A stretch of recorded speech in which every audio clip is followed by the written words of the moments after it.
దయ్యాలు పట్టిన వాడు ఎక్కడ తిరుగుతూ ఉన్నాడు? శ్మశానంలో తిరుగుతున్నాడు.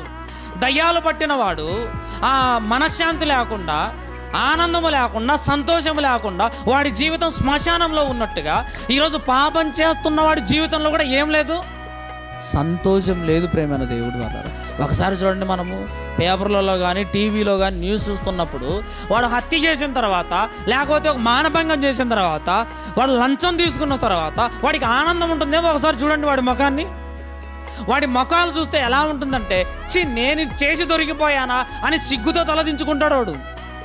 శాంతి సమాధానం ఎక్కడి నుంచి వస్తుంది చెప్పండి? ఈరోజు మన జీవితాల్లో కూడా తప్పులు చేసిన ప్రతిసారి మనం ఎలా ఉంటుందంటే, మన పరిస్థితి తల దించుకోవడమే తప్ప తల ఎత్తుకొని దేవుడి దగ్గర అడిగే పరిస్థితి ఉండదు. ప్రేమైన దేవుడు వల్ల తల దించుకొని ఉండాల్సిందే. ఎందుకంటే మన జీవితంలో అలాంటిది ఉంది కాబట్టి. శాంతి ఉండదు, పాపం చేస్తే సమాధానం ఉండదు, సంతోషం ఉండదు, మన జీవితాలు బాగుండవు, కుటుంబాలు కూడా అస్తవ్యస్తంగా తయారైపోతాయి.